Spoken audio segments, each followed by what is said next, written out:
So let's get some practice with all of the things that we've learned so far.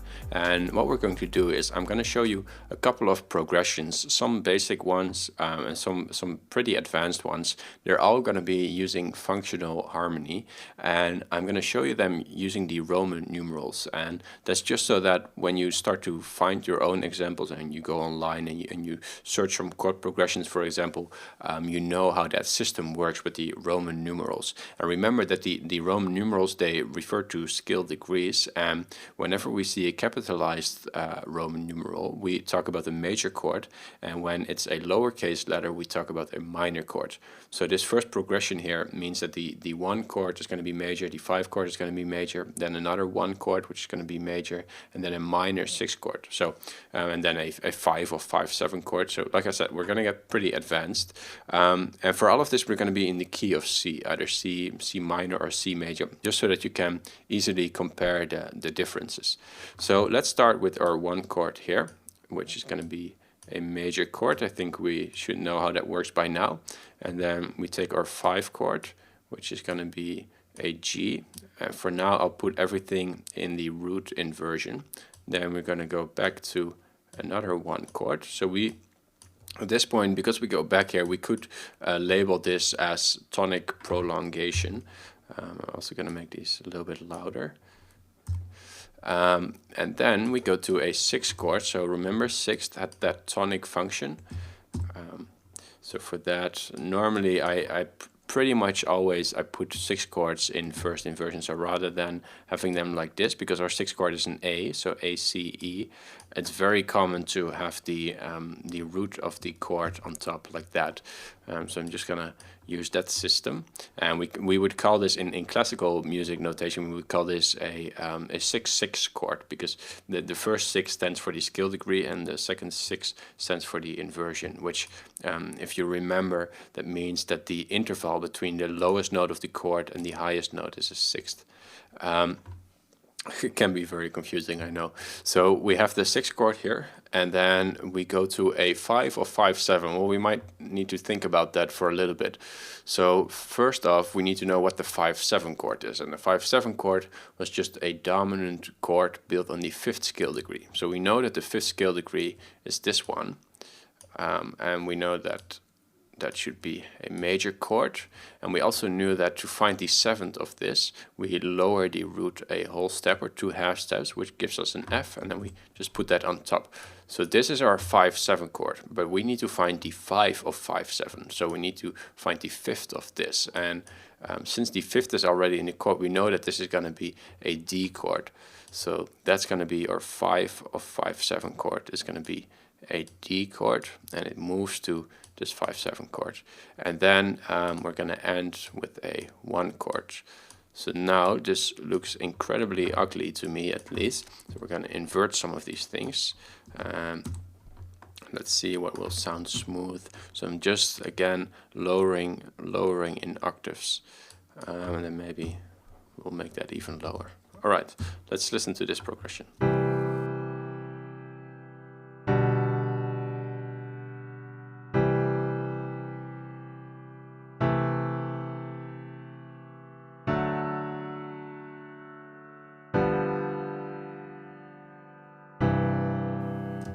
All right, very functional, and we have this fancy 5 of 5 chord in here, so that's a very cool one. All right, so what I would do probably if I was watching this is try to remake these and try to learn from them, and then just build them in your own DAW, and then you can always change them, you can transpose them to different keys, and you can do whatever you want with them. So next progression is going to be a 1, 2, and then 7 diminished, 1, 6, 2, 5, 7, 1 progression. Maybe I should stop naming these. So let's go to that one. And again, we start with our 1 chord, and this time I thought my tempo is a little bit slow, so I'm gonna make these just half bars. So we go through this a little bit faster. So we have our 1 chord, all right, good so far. Then we have our 2 chord, which is a minor chord. It's a D, F, A. And then we have a 7 diminished chord. And that's just a natural chord inside the scale, because remember, the 7th scale degree of a major scale is diminished. And it looks like that. It has this diminished 5th interval. And then from there we go to a 1 chord again, which you should already know. When you see a 5 chord or when you see a 7 chord, you can pretty much expect it will go back to a tonic chord after that. So tonic chord is either a 1 or a 6 chord. So after this we actually go to that 6 chord, and we'll put that in first inversion. So remember, again, that's our 6 chord, and then we put the A on top, and then we'll go to another 2 chord, and then we'll go to a 5/7 chord. This is the 7th, this is the tonic of that chord, the root of the chord, and then the 3rd, and then the 5th, and then let's make that a full bar, and then we go to our 1 chord.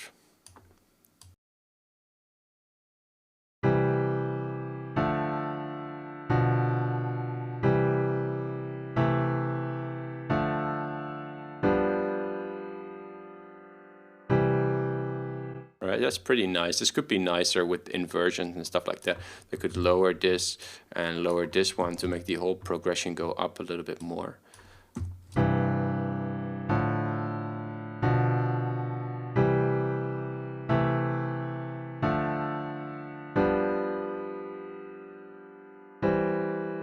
So that it gives some more attention there. Now notice that this this chord here, this 5/7 chord, the dominant 5, is so strong that after this we could also choose a minor chord, and that will still work, because the only thing that this chord says is that after this we're going to go to the tonic. We are going to go to the note where this chord is the 5th off, which is a C. And it doesn't matter that much whether it's a C minor or a C major. So if we do this and we lower this one again, now we created a C minor chord here, which should also work.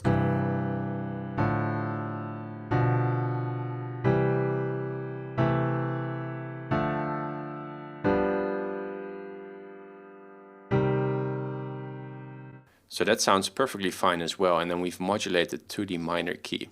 Alright, let's go with another example, a more tricky one, using both prolongation and that augmented 6th chord we haven't talked about much yet. So we're going to start with a minor 1 chord here. So it's going to be C, E flat, G, and once again we'll make this just half a bar. And then after that we're going to get a minor 4 chord, so it's going to be F, A flat, and then C. After that we get a 5 chord, G, B, D, major 5 chord. Then we go back to a 1 chord, which is what you can expect as soon as you see a 5 or a 7 chord. After that, in most cases, we're going to go back to a tonic chord, so that's going to be either a 1 or a 6. And then after that we go to 2 diminished, the 2 chord, which is built on the 2nd scale degree, and therefore it's a predominant function. And then after that we were going to use an augmented 6th, which is also a predominant function. So this is a chord that has an augmented 6th interval, and we're going to build it here on the 6th scale degree. And then this would be a regular major chord, right? It has the 1, it has a major 3rd, and it has a 5th. If we want a 6th of that, we would go to the F right there. Now this is a 6th chord, and if you want to augment that 6th, we want to go another half step higher, and that gives us this chord. And this is a predominant chord, and it really wants to go to that dominant. It wants to go to this chord right here. G, B, D, and we could even put an F in there as well. So we have that in place, so that this is our 5/7, this is our augmented 6th, and then we're going to go to the 1 chord again. And now this is incredibly ugly, so we need to start to invert some of these and go for some smooth voice leading.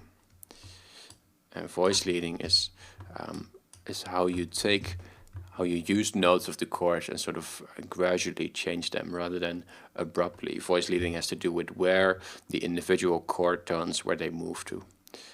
So this looks pretty smooth. Let's listen to this.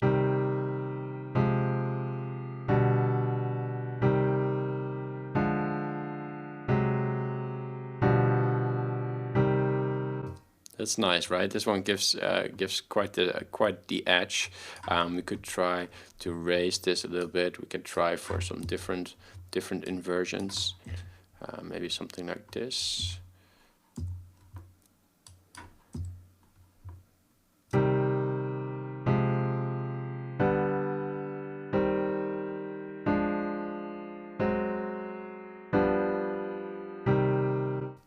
I really like that. So just to emphasize that augmented sixth chord again, what happens there is you can take any chord, any major chord. So let's make a G major chord, and you would then find the interval of a sixth. So we talked about the interval of thirds, and we talked about the perfect fifth, and we talked about sevenths. The sixth is just right in between. So it's two whole steps above the fifth of the chord. And then this would be a sixth chord, a G6.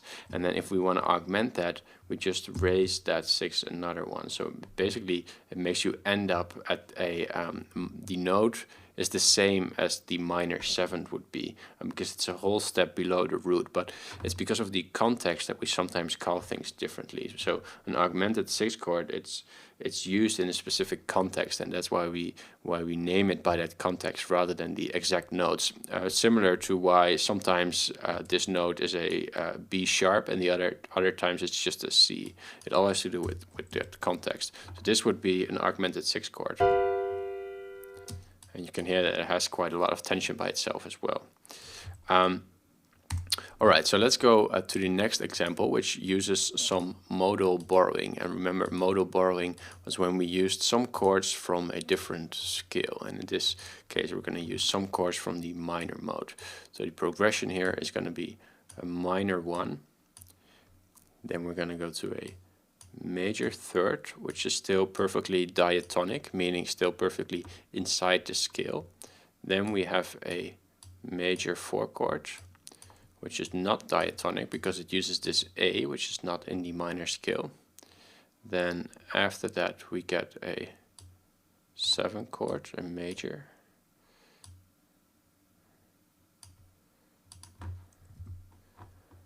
And then we get a 5 chord. Just going to transpose these like this. 5 chord, and we put the fifth on top, and then we go back to a 1 chord like that, and then we have a 4 chord, and this time it's going to be a minor 4 chord, so it's going to be an F chord, and then we're going to go to a 2 chord. Or actually, let me make these all half the size.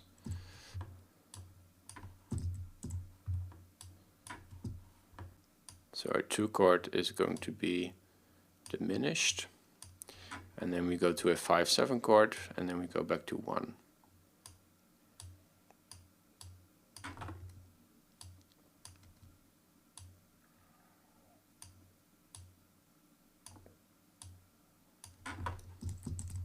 All right, now we go quite extreme with this one. So let's start inverting this so that it stays within more or less the same range. Maybe it can move up a little bit, but definitely not this much.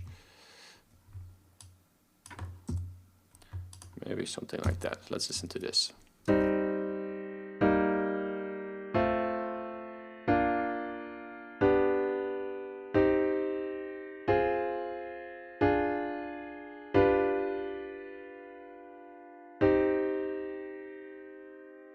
All right, nice, beautiful sounding progression. Let's see what it sounds like if we put this to the key of D minor, for example.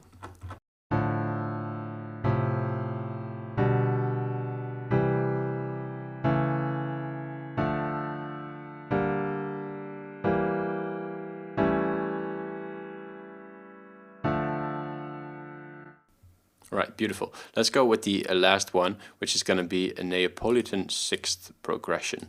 And the Neapolitan sixth, if you remember, was a major chord built on the lower second scale degree, on the flat 2, as we would say. and the flat 2. So let's think about that. What is the flat 2? Well, the 2 of C is D. So the flat 2 is going to be a D flat, and then we just need to build a major chord. So in the key of C, and that's important to say, in the key of C, this would be a Neapolitan sixth chord. And of course, and the reason it's important to think about the key of C is because otherwise, if you don't know the key, then this is just a C sharp major chord or a D flat major. There's no way of telling actually which chord this is. But in the key of C, this is a Neapolitan sixth. So we're going to start with a 1 chord, and we'll start with a, let's try a major 1 chord, and then we're going to take that flat 2 Neapolitan sixth chord, and then we're going to go to a 5 chord, and then we're going to go back to a 1 chord.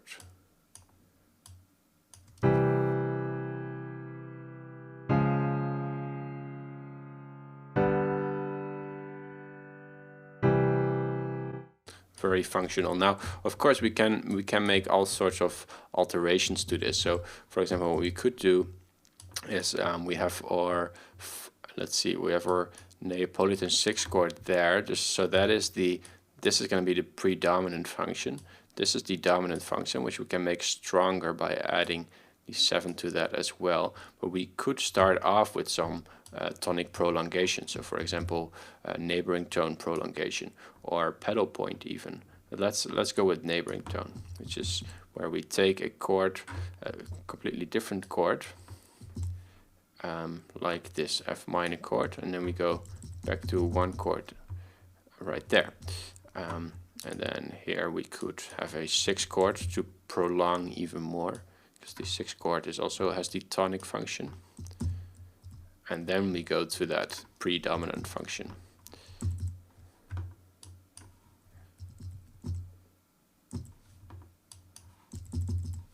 So with all of these progressions, we can mess around with them, make them a little bit longer, add some prolongation, add some neighboring and passing chords. We can, like, it seems when you learn about this, it seems a little bit restrictive when you're not able to use all the chords at random anymore. But actually, what I've noticed is that once you get this technique sort of under your fingers, if that's the right expression, then it actually becomes very, very liberating. It allows you to know about the function, but you don't have to use these things, but you can now use them. And when you do, you come up with often with more creative progression, just because you know more chords, and also just because you know how it works on a fundamental level.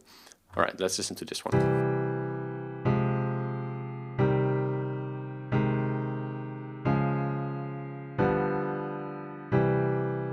Right, so one thing we could do now, here we have our Neapolitan sixth, so that's a predominant function. We could add another predominant function there as well. For example, we could add that 5 of 5, which was a D chord, which is the 2 chord, or a 5/7 of a 5/7 in this case, because this is a dominant 7th and this one as well.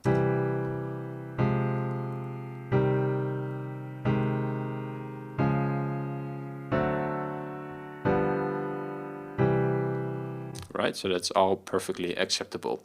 So that's it for both the basic music theory foundation sort of part of this course and the functional harmony. Hopefully this opened up your eyes to the possibilities of chords and music theory in general. And thank you very much for watching, and I'll see you guys in a next course or video.